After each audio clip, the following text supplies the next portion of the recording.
Yusuf? All right, we want Yusuf to come up here and speak a few minutes.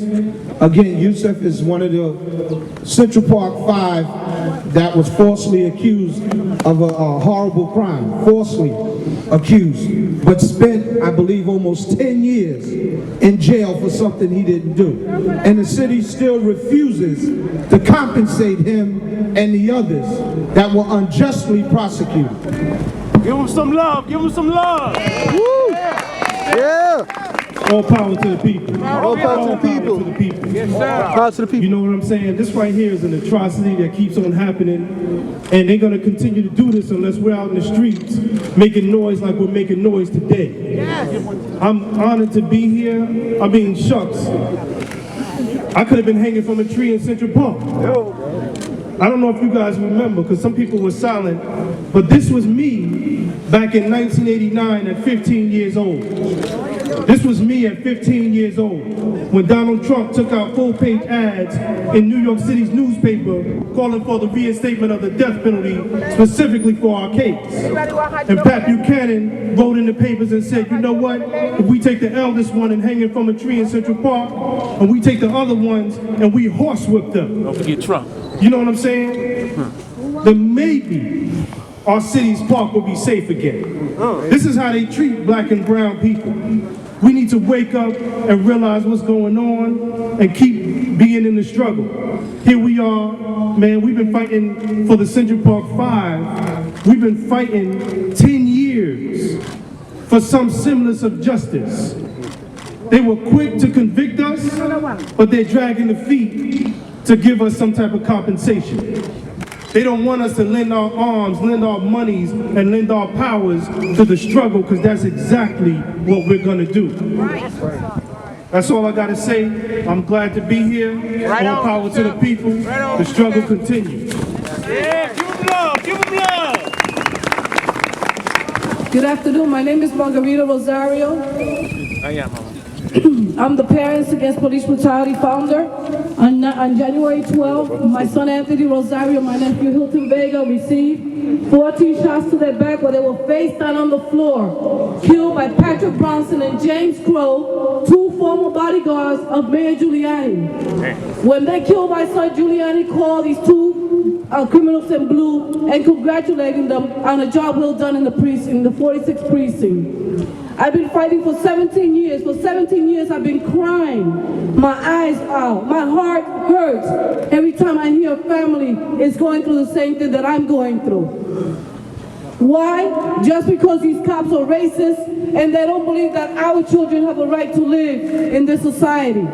They want to take every one of us out. Why? Because they believe that this country should be for only white people. And I'm not trying to offend white people in general, because I know that we love each other and we got a lot of support. But the racist white people, the people that started with the KKK, are here in New York City, are here in the United States, and they still are living, they're still functioning. We don't see it, but they're behind doors. They hide behind Giuliani, they hide behind Bloomberg, they hide behind Trump. Those are the people that are supporting the KKK. So what should we do? We should organize and bring City Hall down. For years I've been saying, let's bring City Hall down. We the parents deserve to have our children grow up. I should have been buried, not my son. So power to the people, and I also want to remember Lynn Stewart, who's been fighting for years. I want to remember Mumia, who has also been fighting for years for the freedom of our people. I want to remember Richie Perez, who helped out for so many years to the parents. And I thank everybody for being here. And let's take the city over. Let's have a revolution. Thank you. Yeah.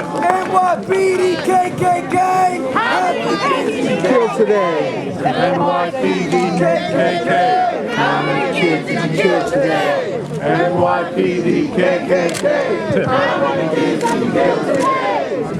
Okay, we're going to hear from Mr. Chamberlain right now. Give him some love. Comes all the way from White Plains. Give him some love. Listen up, everyone. This is Chamberlain Jr. His father was 68 years old, a senior citizen, a war veteran, a retired New York, a correction officer, retired in White Plains, and the police broke into his house and killed him. This is the son who's been fighting in White Plains for justice.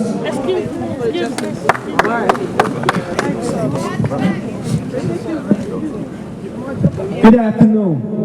First off, I just want to give my greetings to all of you winter soldiers out here, because it just shows that no matter what the weather, you come out here and you stand in solidarity with these families. Now, as they said, my father was a 68-year-old retired corrections officer and Marine who accidentally triggered his life aid pendant that he wore around his neck. The police, when they arrived at his home, treated the situation as if it was a hostage situation. Took his door off the hinges, fired a taser at him, a beanbag shotgun, and then fired live rounds, killing him. All of this, though, not before calling him a nigger. And then justified it by saying that it was used as a tactic to distract him. That's right. Now, that's an insult, if nothing else. Now, as I said, just a couple of other things before I speak about the main reason why I'm here, and that is that to this date, obviously, there was no indictment. We are currently waiting on the Department of Justice, and we are hopeful that they will come back with an indictment for civil rights violations in the death of my father. But I'm here this afternoon standing in solidarity with the Graham family, and I have been here on the front line, and I will continue to be here with them regardless of anything that happens. But what I'm finding is that there is a golden rule that is widely accepted, yet it's not really followed. And regardless of whatever way of life you come from, you've heard it. You may heard, if you're Jewish, you've heard, what is hateful to you, do not do to your neighbor. In Islam, you may have heard, none of you truly believes until you want for your brother that which you want for yourself. Yes, sir. And of course, in Christianity, you heard what? Do unto others as you would have them do unto you. So what that simply means to me is that regardless of your way of life, whatever it is that you believe in, you want to be respected. And when it comes to police misconduct, brutality, and criminality, if there's such a thing, we want liberty and justice for all. So I guess the biggest question is how do you fight a situation like this? No. Well, first off, by the law enforcement agencies and our elected officials denying any type of correlation between these deaths and these police officers, you only exacerbate the situation, you make it worse. You don't do anything else but that. There's a ripple effect, and that ripple effect is that this is happening nationwide. And the sad thing is that maybe we'll get an indictment, but in most cases, they make the victim look like a suspect and then say that there was no, that the shooting or the killing was justified. And that has to stop. Our law enforcement and our elected officials, they need to get their behinds in gear. And that means that they have to hold these officers accountable. That's right. And that means everything from letters of reprimand to indictments, convictions, and yes, jail time for these police officers who are committing these murders. Now, I look out here and I see a lot of people. And it makes my heart feel good, and I'm sure it makes the families feel good as well. But this street should be jam-packed. It should be jam-packed.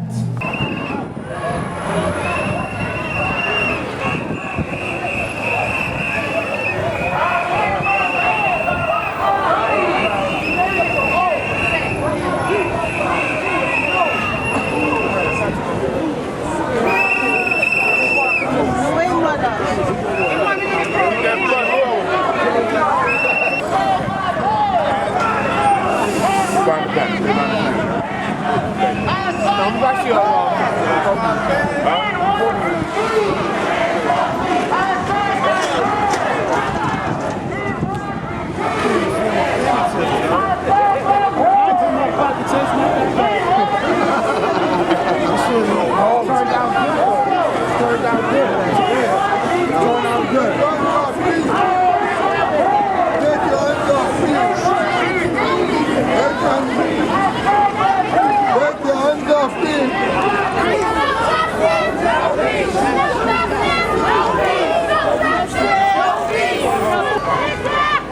racist police.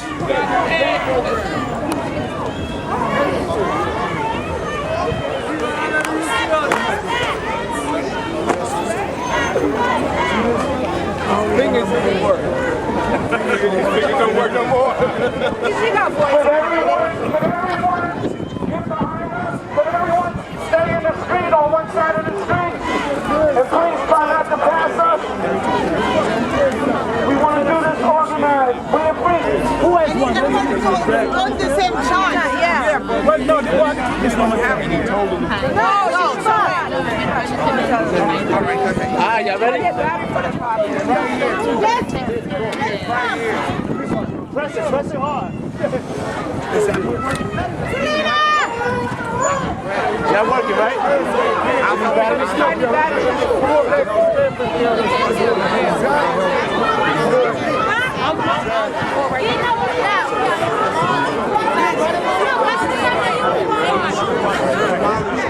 you know anybody that gets it?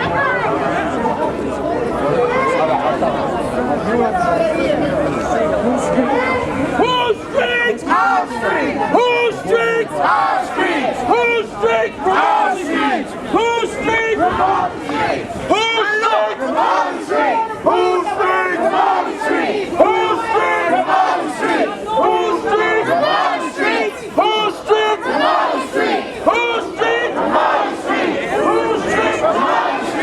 Our streets.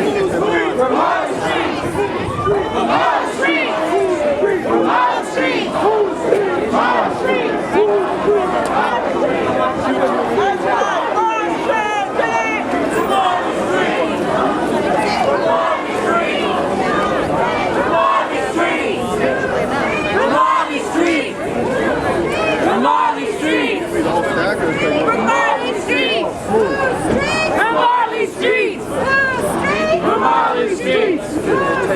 Ramarley Street! Ramarley Street! Read about all the strikes. Ramarley Street! Ramarley Street! As I was saying, we didn't write a program because we wanted you, the people, to get involved. Because whatever is going on in our community affects us all. Yes. Last year, February 2nd, was our son. Hello. Whose son will it be next? And that's what we're trying to fight for. We don't want to come back here doing this again.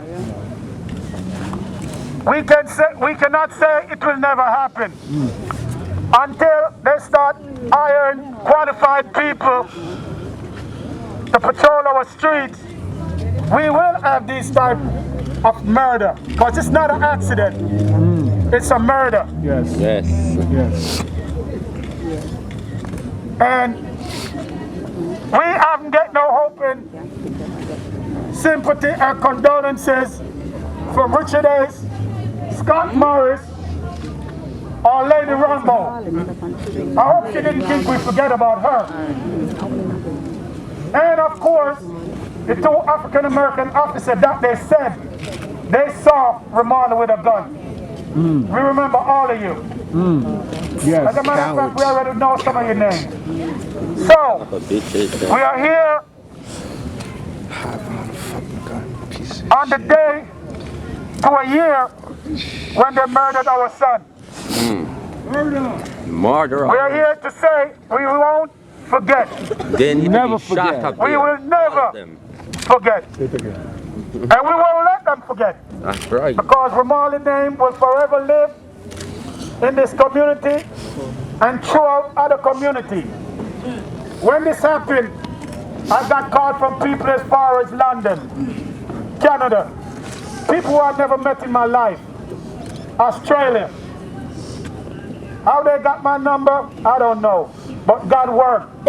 Yes. Just as He worked to have that camera on the house, and we saw what Richard Ace did.